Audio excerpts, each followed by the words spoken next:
नमस्कार दोस्तों, Hindi quotes library में आपका स्वागत है। इस चैनल पर आप दुनिया के सभी महान लोगों के विचारों को सुन सकते हैं और अपने जीवन में सकारात्मक परिवर्तन लाकर एक महान जीवन की नींव रख सकते हैं। इस चैनल पर हम 1000 से भी ज्यादा महान लोगों के महान विचारों को आप तक पहुंचाने के लिए काम कर रहे हैं। हमारा एकमात्र लक्ष्य आपके जीवन को बेहतर बनाना है। तो चलिए आज की वीडियो शुरू करते हैं।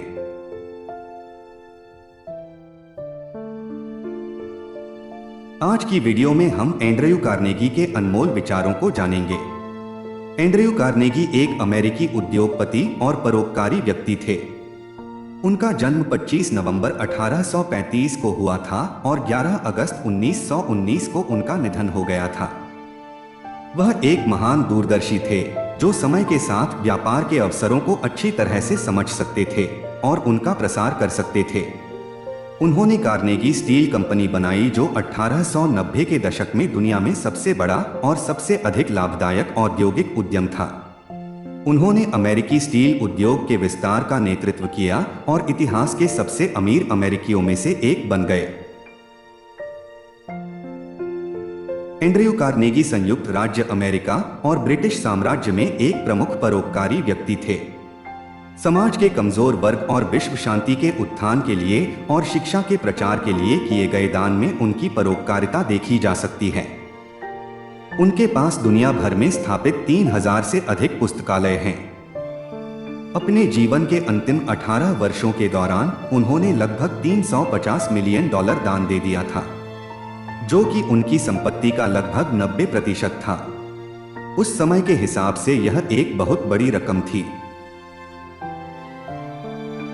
एंड्रयू कार्नेगी ने 1889 के अपने लेख द गॉस्पेल ऑफ वेल्थ की घोषणा करते हुए अमीरों से समाज को बेहतर बनाने के लिए अपने धन का उपयोग करने का आह्वान किया और परोपकार की लहर को प्रेरित किया। हमें आशा है कि इस महान व्यक्ति के विचारों को सुनकर आपके जीवन में कुछ सकारात्मक परिवर्तन आ पाएंगे। एंड्रयू कार्नेगी के अनमोल विचार।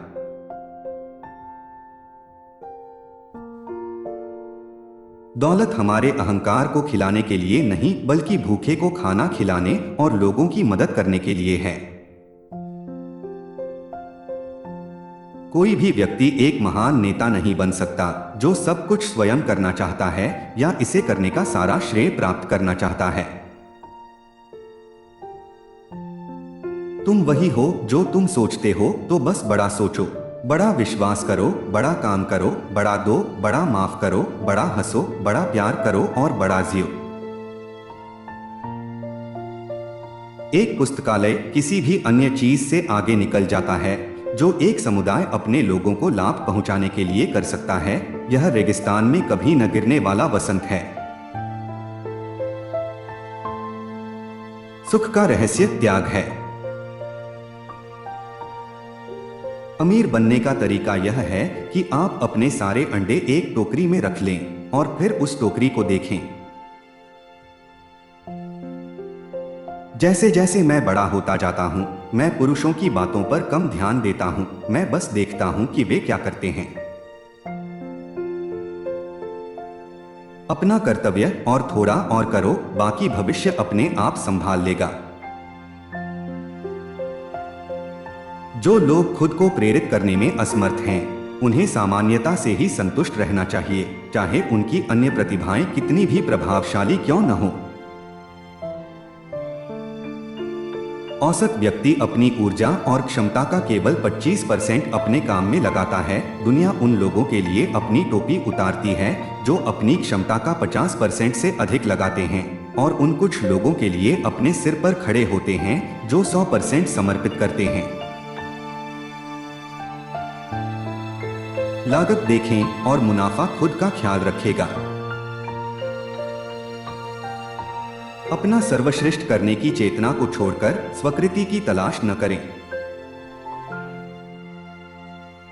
अपरिहार्य की आलोचना करना समय की बर्बादी है। यदि आप खुश रहना चाहते हैं तो एक ऐसा लक्ष्य निर्धारित करें जो आपके विचारों को नियंत्रित करे, आपकी ऊर्जा को मुक्त करे और आपकी आशाओं को प्रेरित करे। अपनी ऊर्जा, अपने विचार और अपनी पूंजी को एकाग्र करें, यही सफलता का रहस्य है। आप किसी को सीढ़ी पर तब तक नहीं धकेल सकते जब तक कि वह थोड़ा चढ़ने को तैयार न हो। पहले आदमी को सीट मिलता है, दूसरे आदमी को खोल मिलता है। यह आपके विकास में एक बड़ा कदम है, जब आपको पता चलता है कि अन्य लोग आपको बेहतर काम करने में मदद कर सकते हैं जो आप अकेले नहीं कर सकते। जब भाग्य हमें नींबू देता है तो आइए नींबू पानी बनाने की कोशिश करें। सभी मनुष्य अपने दृष्टिकोण को बदलकर अपने जीवन को बदल सकते हैं।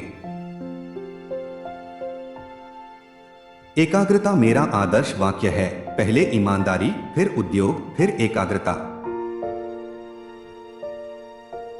मैं तर्क दूंगा कि मजबूत पुरुष इसके विपरीत जानते हैं कि कब समझौता करना है और एक बड़े सिद्धांत की सेवा के लिए सभी सिद्धांतों से समझौता किया जा सकता है। जवान आदमी, अपना नाम कुछ लायक बना। मैं अब गरीबी से शापित नहीं हूं क्योंकि मैंने अपने मन पर अधिकार कर लिया है और उस मन ने मुझे वह सब कुछ दिया है जो मैं चाहता हूं और उससे भी अधिक जो मुझे चाहिए। लेकिन मन की यह शक्ति एक सार्वभौमिक है जो सबसे विनम्र व्यक्ति के लिए उपलब्ध है क्योंकि यह सबसे बड़े के लिए है। टीम वर्क एक सामान्य दृष्टि की ओर एक साथ काम करने की क्षमता है। यह वह ईंधन है जो आम लोगों को असामान्य परिणाम प्राप्त करने की अनुमति देता है। सफलता का रहस्य अपना काम खुद नहीं करना है, बल्कि उसे करने के लिए सही आदमी को पहचानना है। जो लोग सफल हुए हैं वे ऐसे पुरुष हैं जिन्होंने एक पंक्ति को चुना है और उस पर टिके हुए हैं। जहां हंसी कम है वहां सफलता कम है। कोई भी आदमी तब तक अमीर नहीं बनता जब तक वह दूसरों को अमीर नहीं बनाता। अपने आप को अद्वितीय सफलता की दहलीज पर सोचें। एक संपूर्ण, स्पष्ट, गौरवशाली जीवन आपके सामने है। इसे प्राप्त कीजिए, इसे प्राप्त कीजिए। सभी उपलब्धियों और सभी अर्जित धन की शुरुआत एक विचार से होती है। मुझे औसत क्षमता वाला लेकिन असाधारण इच्छा वाला व्यक्ति दिखाओ और मैं आपको हर बार एक विजेता दिखाऊंगा। मेरा मानना है कि किसी भी लाइन में पूर्व प्रतिष्ठित सफलता का असली रास्ता खुद को उस लाइन का मास्टर बनाना है। मन ही है जो शरीर को समृद्ध बनाता है। दयनीय रूप से मनहूस कोई वर्ग नहीं है जिसके पास सिर्फ पैसा है और कुछ नहीं। एक व्यक्ति जो अपने स्वयं के मन पर पूर्ण अधिकार करने की क्षमता प्राप्त कर लेता है वह किसी अन्य चीज पर अधिकार कर सकता है जिसका वह उचित रूप से हकदार है। जो तर्क नहीं कर सकता वह मूर्ख है। वह जो नहीं करेगा वह एक बड़ा मूर्ख है। जो हिम्मत नहीं करता वह गुलाम है। आपके जन्म के दिन से आपने जो भी कार्य किया है वह इसलिए किया गया क्योंकि आप कुछ चाहते थे। मेरे जीवन का सबसे बड़ा आश्चर्य यह था कि जो व्यक्ति काम करता है वह अमीर नहीं होता। अमीर होने का एक ही मकसद है, पैसा देना। व्यवसाय में युवकों की असफलता का एक बड़ा कारण एकाग्रता की कमी है। सम्मान के बिना किसी भी योग्यता का जरा भी लाभ नहीं होता है। और जबकि प्रतिस्पर्धा का कानून कभी कभी व्यक्ति के लिए कठिन हो सकता है, यह दौड़ के लिए सबसे अच्छा है क्योंकि यह हर विभाग में योग्यतम के अस्तित्व को सुनिश्चित करता है। इससे पहले कि आपका मस्तिष्क अपना सर्वश्रेष्ठ प्रदर्शन करे, आपको मूल और सर्वोच्च सक्षम व्यक्ति के दिल को पकड़ना और रखना चाहिए। दोस्तों, इस वीडियो को अपने दोस्तों के साथ जरूर शेयर करिए ताकि उनका जीवन भी बेहतर बन सके। और आपको कौन सा विचार सबसे अच्छा लगा ये भी जरूर बताइएगा। अपना कीमती समय हमें देने के लिए आपका बहुत बहुत धन्यवाद। जय हिंद, जय भारत।